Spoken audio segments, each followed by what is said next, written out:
चलिए स्टार्ट करते हैं हम लोग आज का करंट अफेयर्स स्टार्ट करते हैं। और आज देख लेते हैं तारीख कितना हो जाती है। तो तारीख हो जाता है आज 29 मई 2025। तो हम लोग 29 मई 2025 से जितने भी महत्वपूर्ण करंट अफेयर्स है उस सभी पर बातचीत करेंगे। देखते हैं आज हम लोगों का महत्वपूर्ण प्रश्न कौन कौन सा है और पहला प्रश्न क्या है। जो पहला प्रश्न है, हाल ही में जो है भारत के किस राज्य ने 100% विद्युतीकरण, किस चीज का विद्युतीकरण है तो रेल विद्युतीकरण है। तो 100% रेल विद्युतीकरण करने वाला पहला राज्य नहीं कर सकते, यहाँ पर ये 24वां राज्य है। आपको हाल ही में लिखा हुआ है, क्या लिखा हुआ है कि हाल ही में, प्रश्न को ध्यान से पढ़ना है कि हाल ही में भारत के किस राज्य ने 100% रेल विद्युतीकरण को कह सकता है कि हासिल किया। तो ये कौन सा राज्य है? गुजरात राज्य है। तो गुजरात जो है रेल पटरियों का 100% विद्युतीकरण करने वाला देश का 24वां राज्य, या कह सकते हैं कि केंद्र शासित, दोनों को मिला के कह सकते हैं। तो 24वां जो है आपको केंद्र शासित प्रदेश कह सकते हैं और राज्य, दोनों को मिलाकर ये जो 24वां इसका स्थान आता है, किसका? गुजरात का। तो प्रधानमंत्री नरेंद्र मोदी जो है हाल ही में गुजरात के कहां पर? तो गुजरात के दाहोद में। ठीक है, दाहोद एक जगह का नाम। तो गुजरात के दाहोद में जो है इलेक्ट्रिक लोकोमोटिव फैक्ट्री के उद्घाटन के दौरान जो है गुजरात की उपलब्धियों की कह सकते हैं कि घोषणा क्या है। यहाँ पर घोषणा किया गया कि गुजरात क्या हो चुका है? 100% एक तरह से विद्युतीकरण, रेल विद्युतीकरण हो चुका है, बन चुका है। यदि बात करते हैं कि विद्युतीकरण का नाम आता है तो विद्युतीकरण, तो भारत में पहली ऐसी कब ट्रेन चली थी जो कि विद्युत चालक चालक थी। ठीक है, यहाँ पर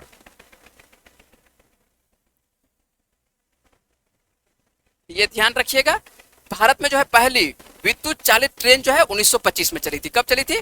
तो विद्युत से चलने वाली ट्रेन, पहली जो ट्रेन थी आपको 1925 में चली थी। कहां पर चली थी? तो मुंबई से थाने के बीच में चली थी। और नाम आता है, गुजरात का नाम आता है। तो और गुजरात के बारे में हम लोग जल्दी से देख लेते हैं कि गुजरात में, गुजरात की राजधानी क्या है, यहाँ के जो मुख्यमंत्री है कौन है? तो मुख्यमंत्री वर्तमान में कौन है? तो मुख्यमंत्री आपको भूपेंद्र पटेल है। और राजधानी तो आपको पता ही होगा क्या है, गांधीनगर है गुजरात की राजधानी। ठीक है, और राज्यपाल कौन है? तो आचार्य देवव्रत है। लोकसभा की यदि सीटों की बात करते हैं तो लोकसभा की सीटें कितनी है गुजरात में? 26 सीटें हैं। और राज्यसभा की बात करते हैं तो राज्यसभा की गुजरात से कितनी सीटें आती है? आपको 11 सीटें आती है। तो आपको याद रखना है कि कौन सा राज्य आपको हाल ही में जो है 100% रेल विद्युतीकरण हो चुका है। तो कौन सा राज्य? आपको गुजरात। याद होगा, रहेगा, याद रहेगा। ठीक है, तो ये जो है इसका स्थान यदि बात करते हैं तो ये 24वां स्थान हो चुका है ना। नेक्स्ट प्रश्न बात करते हैं कि यूएईएफए। ठीक है, यूएईएफए जो है महिला चैंपियंस लीग 2025 का खिताब किसने जीता है? तो 2025 का ये जो कह सकते हैं कि यूएईएफए महिला लीग चैंपियंस है, ये 2025 वाला किसके द्वारा जीता गया? तो आर्सेनल के द्वारा जीता गया। किसके द्वारा? आर्सेनल। आर्सेनल ने जो है एफसी बार्सिलोना को हराकर जो है ये प्रतियोगिता का ये जो 2025 वाला जो खिताब है ये जीती है। ठीक है, और यह कह सकते हैं कि आर्सेनल जो है, आर्सेनल आपको ब्रिटिश महिला क्लब का जो है एक महिला क्लब है। कौन सा है? आर्सेनल जो आपको दिखाई पड़ रहा है। आर्सेनल क्या है? ये महिला क्लब है। और कहाँ की महिला क्लब है? ये ब्रिटिश महिला क्लब है। और ये ब्रिटिश महिला क्लब जो है किसको हरा कर जीतता है? तो बार्सिलोना को हरा करके जीतता है। तो आपको याद रखना है कौन सा प्रतियोगिता?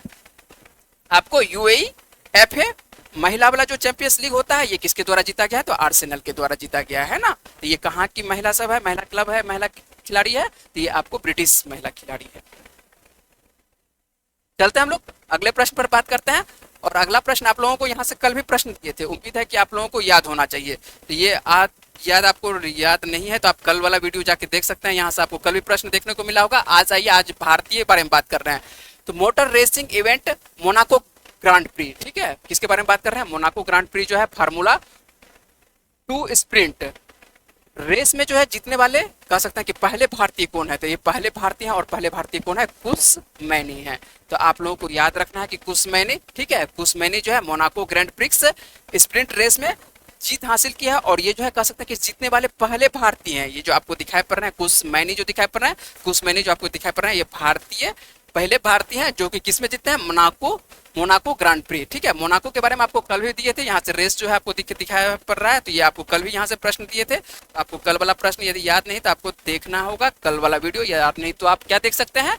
तो आप कल का पीडीएफ आपको आपके टेलीग्राम चैनल पर मिल जाएगा। यदि आप बात करते हैं कि ये पीडीएफ कहाँ पर मिलता है, तो आपको जो है इसका लिंक दिया हुआ है, जस्ट आपको वीडियो के जस्ट नीचे में आपको क्या मिलेगा? इसका लिंक मिलेगा, आपको टेलीग्राम का लिंक मिल जाएगा। और टेलीग्राम का लिंक जो है आप जाके देख सकते हैं, वहां पर पीडीएफ भी आपको मिल जाएगा। सभी दिन का पीडीएफ आपको, 1 साल का पीडीएफ जो है टेलीग्राम पर मिलेगा। आप जाके कभी भी देख सकते हैं और तैयारी, अपनी तैयारी आप उस तरह से कर सकते हैं। यदि पिछला 1 साल का किसी भी परीक्षा में क्या कर सकते हैं कि 1 साल का प्रश्न पूछा जाता है, तो आपको हाल फिलहाल में जो है आपको बिहार पुलिस का है, बिहार एसएससी का एग्जाम है, और जो भी एग्जाम आपको है उसमें आपको यहाँ से प्रश्न देखने को अवश्य मिलेगा। करंट अफेयर्स से आपको सर्वाधिक प्रश्न देखने को मिलता है। एसएससी की बात करते हैं तो एसएससी सीजीएल का जो है आपको एग्जाम होने वाला है आने वाले दिनों में, तो एसएससी सीजीएल में भी आपको यहाँ से प्रश्न देखने को मिलेगा। यदि बात करते हैं कि कल के बारे में कि कल कौन से खिलाड़ी थे, तो कल आपको कौन थे, लैंडो लॉरेंस थे, ठीक है, जो आपको कहते हैं लैंडो नॉरेंस थे, जो कि मान के चलिए कि ग्रैंड प्रिक्स 2025 का खिताब जीते थे। आइए हम लोग को आज का ये जो प्रश्न आपको दिखाई पड़ रहा है, चौथा नंबर का जो प्रश्न दिखाई पड़ रहा है, ये भी आपके लिए बहुत ही महत्वपूर्ण है, ध्यान रखना है। और आपको जीएस से संबंधित, ये करंट अफेयर्स के साथ साथ जीएस भी बनेगा, है ना। तो जीएस में क्या बनेगा, प्रश्न क्या बनेगा, आइए देख लेते हैं। तो माउंट एवरेस्ट पर चढ़ने वाली भारत की पहली नेत्रहीन महिला कौन है, कौन बनी है, तो ये कौन बनी है, छोंजिन एंगुमो बनी है। छोंजिन एंगुमो सीधा याद रखिएगा, एंगुमो बनी है, ठीक है। तो आपको हिमाचल प्रदेश की रहने वाली है, ये कहाँ की रहने वाली है, तो हिमाचल प्रदेश के किन्नौर जिले की रहने वाली है छोंजिन एंगुमो। और माउंट एवरेस्ट पर चढ़कर एक कीर्तिमान रची है। इस कीर्तिमान क्यों रची है, क्योंकि ये जो है आंखों से क्या है, नेत्रहीन है ना। जब नेत्रहीन है तो छोंजिन एंगुमो जो है माउंट एवरेस्ट पर चढ़ने वाली भारत की कह सकते हैं कि पहली और दुनिया की 5वीं नेत्रहीन महिला बन गई है ना। यदि बात करें भारत की क्या है, तो भारत की पहली नेत्रहीन महिला है, और दुनिया की क्या है, तो दुनिया की 5वीं नेत्रहीन महिला है, जो कि माउंट एवरेस्ट पर यह फतह की है, सफलता चढ़ने में सफलता प्राप्त की है। तो आपको याद रखना है, इसका नाम याद रखना है, किस क्या नाम है, इसको छोंजिन एंगुमो नाम है। ये जो आप तस्वीर देख रहे हैं, यही छोंजिन एंगुमो है, जो कि भारत की पहली ऐसी नेत्रहीन महिला है जो कि एवरेस्ट पर चढ़ने में फतह हासिल की है।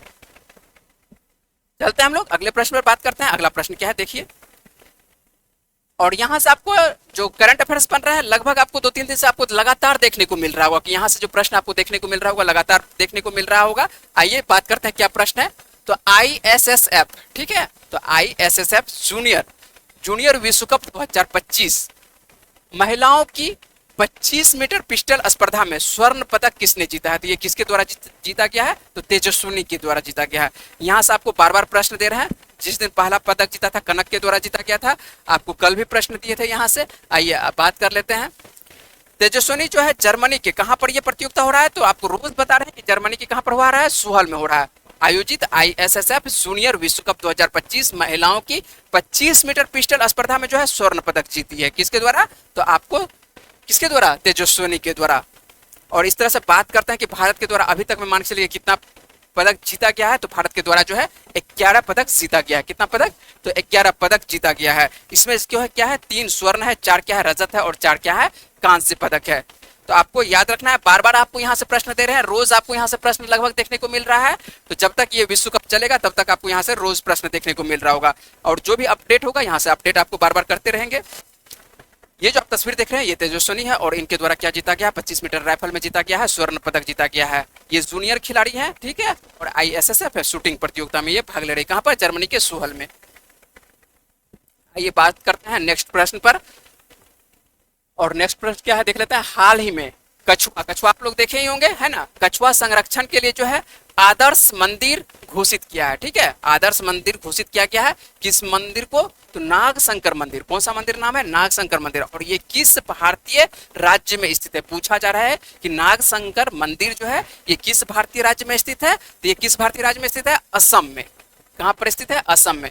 और इसको यहाँ पर क्या रखा गया, आदर्श मंदिर, ये क्या घोषित किया गया, कछुआ के संरक्षण के लिए। तो ध्यान रखना है, एक ऐसा मंदिर जहाँ पर कि किस चीज का संरक्षण किया जाता है, कछुओं का संरक्षण किया जाता है।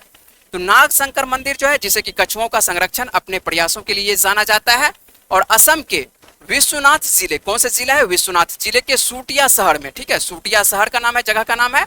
और यह मंदिर न केवल धार्मिक महत्व का स्थल है, भगवान शिव को ये समर्पित है। ये मान के एक तरह से कह सकते हैं कि मंदिर किसके लिए, भगवान शिव को समर्पित है। लेकिन इसके साथ साथ जो है क्या चीज किया जा रहा है, कछुओं को जो है एक तरह से संरक्षण दिया जा रहा है। आप लोग जो है जब कह सकते हैं कि पौराणिक कथाएं पढ़े होंगे, तो पौराणिक कथाएं पढ़े होंगे तो आपको याद होना चाहिए कि पौराणिक कथाएं में कछुओं का भी योगदान होता है। कछुआ जो है भगवान विष्णु के कह सकते हैं कि अवतार के रूप में भी इसको जाना जाता है। इसीलिए जो है कछुओं को जो है एक तरह से कह सकते हैं, जब भगवान विष्णु के अवतार के रूप में जाना जाता है तो इसको सम्मानित कर सकते हैं, इसकी पारिस्थितिकी संरक्षण कर सकते हैं। इसको बचाने के लिए जो है ये मंदिर का प्रयोग किया जा रहा है। किस मंदिर का, नागशंकर मंदिर को। तो आपको याद रखना है कि नागशंकर मंदिर कहाँ पर है। ये जो आपको मंदिर दिखाई पड़ रहा है, ये बहुत प्यारा सा जो मंदिर दिखाई पड़ रहा है, असम के ये क्षेत्र में है, और असम के क्षेत्र में है। इस मंदिर को कौन है, नाम है नागशंकर मंदिर है। और इस मंदिर में जो है किस चीज का संरक्षण किया जाता है? तो कछुओं का। और कछुआ आप लोग पौराणिक कथा से ही पढ़ते आ रहे होंगे कि कछुआ जो है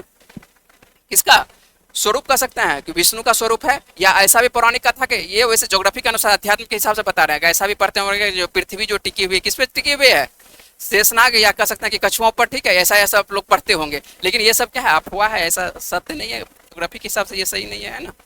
लेकिन पौराणिक कथाएं बीच बीच में आती है, तो पौराणिक कथाओं को आपको ध्यान में रखना है। उसके अनुसार से क्या कहते हैं, हम लोग का जो संस्कृति है, धर्म है, ये सब भी चलती है। तो संस्कृति ऐसा नहीं कि संस्कृति को लेकर चलना पड़ेगा, समाज में यदि आप जीते हैं तो संस्कृति को लेकर आपको चलना ही पड़ेगा, है ना।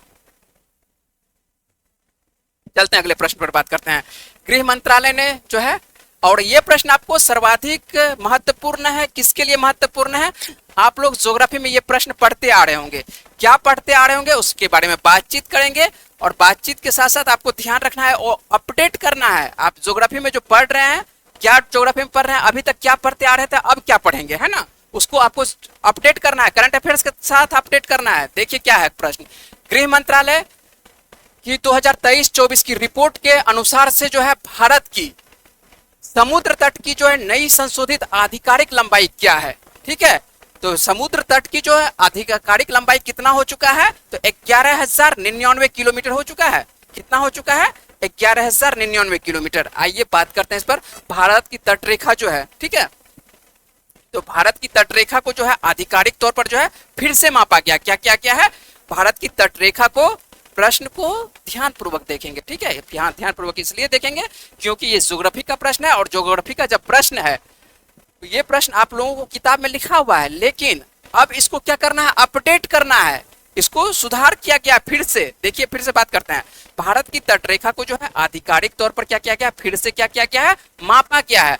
और पहले का आप लोग जो पढ़ते होंगे 7,516.6 किलोमीटर पढ़ते होंगे, 7516 डायरेक्ट याद रखिएगा, 7516.6 किलोमीटर आप याद करते होंगे, लेकिन इसको बदलकर कितना कर दिया गया है, 11,098.8। यहाँ पर हम डायरेक्ट 99 लिख दिए हैं, ठीक है, क्योंकि 5 आप लोग मैथ पढ़ते होंगे तो 0.5 से जब ज्यादा रहता है तो आप एक अंक बढ़ा करके लिख सकते हैं। लेकिन एक्यूरेट कितना लिखा किया गया है, तो 11 क्या कर सकते हैं कि आपको 11,098, ठीक है, तो 11,098.8 किलोमीटर तक संशोधित किया गया है, जिसे अब जो है 11 कह सकते हैं कि 11,099 किलोमीटर तक पूर्णांकित किया गया है, मतलब पूर्णतः लिखा गया है।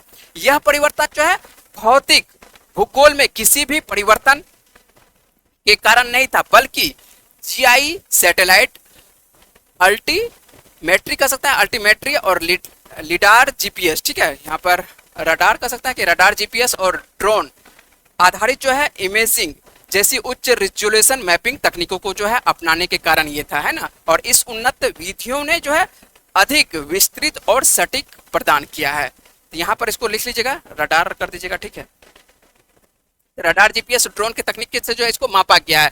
तो ये आपको ध्यान रखना है कि भारत की तटरेखा अब वर्तमान में कितना हो चुका है, 11,098 मीटर हो चुका है। पहले आप लोग कितना पढ़ते होंगे, पहले तो आप लोग पढ़ते होंगे, कितना पढ़ते थे, 75-16, है ना, तो 75-16 आप लोग पढ़ते होंगे। ये जो आप लोग तटरेखा पढ़ते थे, ठीक है, समुद्री तटरेखा जो हम लोग पढ़ते थे, जो कि गुजरात से स्टार्ट होता है, ये कितना है हम लोग पढ़ते थे, समुद्री तटरेखा कितना पढ़ते थे, उसको अंडमान निकोबार को भी समय लेना है, कितना पढ़ते थे हम लोग, तो 75-16। तो अब कितना पढ़ेंगे हम लोग, 11,099 पढ़ेंगे, है ना। तो ये आप लोग ज्योग्राफी में इसको ध्यान रखना है। ज्योग्राफी में ऐसा नहीं कि पुराने वाले को डाटा को आपको एकदम डिलीट कर देना है, उसके साथ साथ आपको वहां पर नोट करके लिख लेना है कि नए शोध के अनुसार से कितना होगा, क्योंकि यदि सेट आपको देखने को मिलेगा तो सेट में भी हो सकता है कि पुराना ही क्वेश्चन देखने को मिलेगा। ये क्वेश्चन आपको करंट अफेयर्स के तहत पूछा जाएगा, लेकिन आपको सेट में पुराना ही क्वेश्चन देखने को मिलेगा। ऐसा नहीं कि आप नया वाला याद करिए तो पुराना वाला को आप छोड़ दीजिए, तो पुराने के साथ आपको नया याद रखना है कि पुराना वाला में कितना रखते हैं और नया वाला में कितना रखते हैं, दोनों को याद कर मिला के ये पढ़ना है ना। चलते हैं आगे बात करते हैं।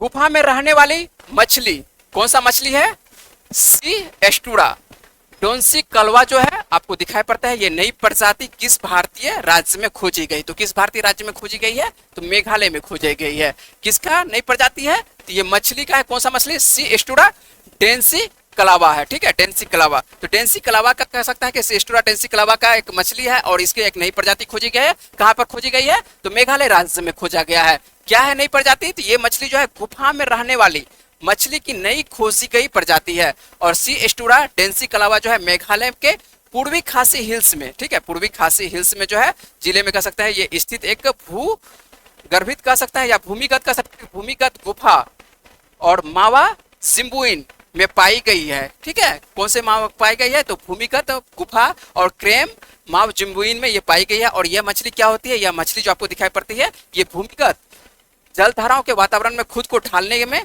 अपनी क्षमता के लिए क्या होती है, उल्लेखनीय है, जो इसे प्राणी शास्त्रियों कह सकते हैं कि शास्त्रियों के लिए एक तरह से महत्वपूर्ण खोज कह सकते हैं। ठीक है, जो एक तरह से कह सकते हैं कि एनिमल किंगडम कह सकते हैं कि एनिमल किंगडम में एक तरह से ये महत्वपूर्ण खोज है। और नाम आता है मेघालय का, तो मेघालय के बारे में हम लोग जल्दी से बात करते हैं। तो मेघालय की राजधानी क्या है, तो मेघालय की राजधानी शिलोंग है। और यहाँ पर जो मुख्यमंत्री कौन है वर्तमान में, कॉनराड संगमा है। और राज्यपाल कौन है, CH विजय शंकर है। और लोकसभा की यदि बात करते हैं तो लोकसभा की कितनी सीटें हैं यहाँ पर, मेघालय में 2 सीटें हैं मात्र। और राज्यसभा की कितनी सीटें हैं, मात्र 1 सीटें हैं।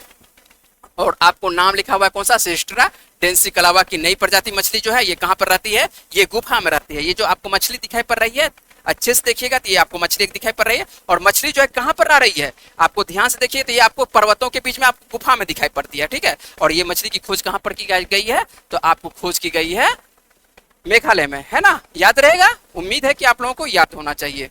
तो ये सब प्रश्न आपको प्रश्न देखने को मिलता होगा। प्रश्न आप लोगों को अभी हम दिखा नहीं रहे कि कौन कौन सा प्रश्न है, आप लोगों को कुछ दिनों के जो बाद जो है कुछ कुछ प्रश्न भी हम आपको दिखा देंगे कि कौन से परीक्षा में किस तरह से का प्रश्न पूछा जाता है। तब आपको लोगों को जो है भरोसा होगा कि हाँ परीक्षा में इस तरह का प्रश्न पूछा जाता है या नहीं पूछा जाता है। चलिए आगे बात करते हैं। एशियाई एथलेटिक्स चैंपियनशिप 2025 में पुरुषों की कितना मीटर है, 10,000 मीटर दौड़ में स्वर्ण पदक जीतने वाले खिलाड़ी कौन है, तो गुलवीर सिंह है। कौन है खिलाड़ी, गुलवीर सिंह है।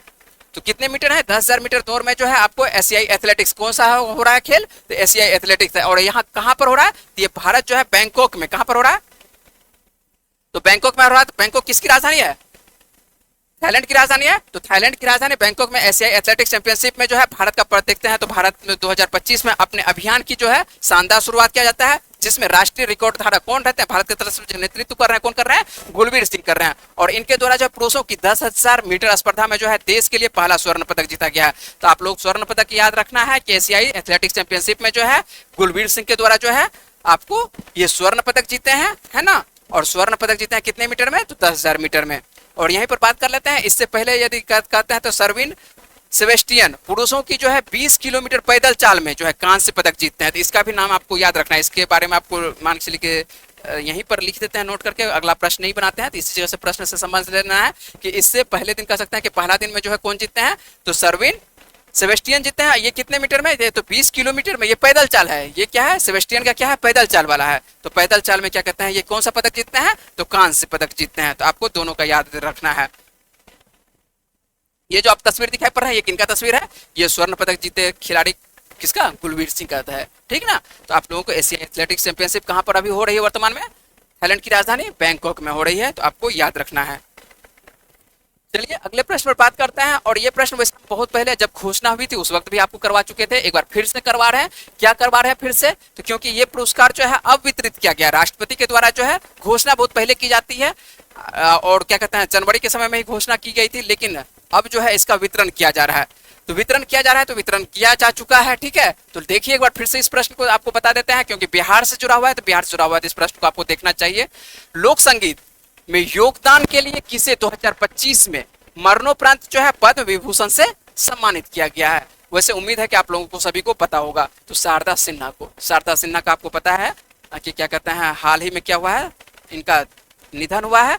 और जब निधन हो गया है तो क्या कहते हैं इनको क्या दिया गया है, मरणोपरांत कौन सा पुरस्कार, तो पद्म विभूषण। ध्यान रखना है कौन सा पुरस्कार दिया गया, पद्म विभूषण दिया गया। तो राष्ट्रपति भवन में जो है आयोजित नागरिक अलंकरण, ठीक है, समारोह में जो है कह सकते हैं कि राष्ट्रपति द्रौपदी मुर्मू के द्वारा जो है पद्म पुरस्कारों सभी को ले लेते हैं कि पद्म पुरस्कार 2025 जो है प्रदान किए गए हैं। देश का सर्वोच्च नागरिक सम्मानों में से जो है एक पद्म पुरस्कार जो है 3 श्रेणियों में दिया जाता है। क्या क्या दिया जाता है, पद्मश्री दिया जाता है, पद्म भूषण दिया जाता है और पद्म विभूषण दिया जाता है। 3 श्रेणी में दिया जाता है, पद्मश्री, पद्म भूषण और पद्म विभूषण दिया जाता है। और ये पुरस्कार जो है कई विषयों जैसे कि कला कह सकते हैं, सामाजिक कार्य कह सकते हैं, सार्वजनिक मामले कह सकते हैं, विज्ञान और इंजीनियरिंग, व्यापार और उद्योग, चिकित्सा, साहित्य इत्यादि क्षेत्र में ये पुरस्कार दिए जाते हैं। और आप लोगों को याद रखना है कि इसमें जो है लोक गायिका शारदा सिन्हा बिहार से है, तो आप लोगों को खास करके याद रखना है कि शारदा सिन्हा, ठीक है, तो शारदा सिन्हा को जो है कला लोक संगीत के क्षेत्र में उनके योगदान के लिए जो है राष्ट्रपति द्रौपदी मुर्मू के द्वारा जो है मरणोपरांत कौन सा पुरस्कार दिया गया है? पद्म विभूषण से सम्मानित किया गया है। और ये पुरस्कार तो मान के चलिए वो ले नहीं सकते हैं क्योंकि उनका देहांत हो चुका है। तो उनका जो बेटा है, ठीक है, तो ये पुरस्कार लेने के लिए कौन गए हैं? उनके बेटे, उनकी ओर से ये पुरस्कार ग्रहण करते हैं। तो उनका बेटा लिए हैं ये पुरस्कार, ठीक है। तो ये पुरस्कार आपको प्रश्न आपको रहेगा करंट अफेयर्स के साथ साथ आपको 1.5 साल 2 साल तक ये प्रश्न बिहार से संबंधित किसी भी परीक्षा में पूछा जा सकता है। तो आपको याद रखना है। तो इसकी घोषणा जो है आपको क्या कहते हैं जनवरी में ही हो जाती है, लेकिन ये पुरस्कार जो है वितरित नहीं किया गया था। तो वितरित जो है आपको 1-2 दिन जो है पहले ही ये वितरित किया गया है, इसको आपको याद रखना है। वैसे जनवरी में भी ये प्रश्न आपको करवा चुके हैं, तो बार बार बोल रहे हैं कि प्रश्न पहले भी करवा चुके हैं, लेकिन आप तो भूल चुके होंगे। तो कोई बात नहीं है, तो एक बार फिर से क्या करवा देते हैं, रिवीजन करवा देते हैं, तो ध्यान रहेगा आप लोगों को। चलिए हम लोग बात कर लेते हैं पिछले वीडियो में क्या आप लोगों से प्रश्न पूछे थे। तो इंग्लैंड के खिलाफ जो है आगामी टेस्ट सीरीज के लिए भारत का 37वां टेस्ट कप्तान किसे बनाया गया है? तो भारत का टेस्ट कप्तान जो है, भारत का आपको पता है कि टेस्ट कप्तान किसे बना दिया गया है? कौन से खिलाड़ी को? शुभमन गिल को बनाया गया, ठीक है। किसे बनाया गया? शुभमन गिल को बनाया गया है। ऋषभ पंत को क्या बनाया गया है? उप कप्तान बनाया गया है, जबकि शुभमन गिल को क्या बनाया गया है? कप्तान के तौर पर बनाया गया है। तो आगामी कह सकते हैं कि उम्र भी कम है, लगभग 25 वर्ष का उम्र है, और आगामी श्रृंखला कह सकते हैं और भारत का नेतृत्व करने के लिए कह सकते हैं कि कम उम्र के खिलाड़ी शुभमन गिल को, और इसका प्रदर्शन भी कह सकते हैं हाल फिलहाल में शुभमन गिल का प्रदर्शन सही रहा है, इस वजह से जो है इनको कप्तान नियुक्त कर दिया गया है। चलिए बात करते हैं हम लोग आज के प्रश्न पर, और आज का क्या प्रश्न है देख लेते हैं। और आज का प्रश्न जो है आप लोगों को कल बताए थे, है ना, और जब कल बताए हैं तो इस प्रश्न का जवाब आप लोगों को याद आना चाहिए। यदि आपको याद रहेगा तो इस प्रश्न का जवाब आपको कहां पर देना है? कमेंट बॉक्स में इसका जवाब देना है। आइए देख लेते हैं क्या प्रश्न है। तो वही प्रश्न है ISSF से, ठीक है। ये लगातार प्रश्न, लगातार 3 दिनों से ये प्रश्न आपको दे रहे हैं। तो ISSF जूनियर विश्व कप 2025 में महिलाओं की 10 मीटर एयर राइफल स्पर्धा में जो है स्वर्ण पदक किसके द्वारा जीता गया है? ठीक है, तो 3 पदक आपको जीता गया है। यदि आप विस्तार से लिखना चाहते हैं तो आप तीनों पदक के बारे में आप लिख सकते हैं कमेंट बॉक्स में, नहीं तो आप कम से कम इस प्रश्न का आपको जवाब देना है कि इसका प्रश्न का जवाब A होगा, B होगा, C होगा या D होगा।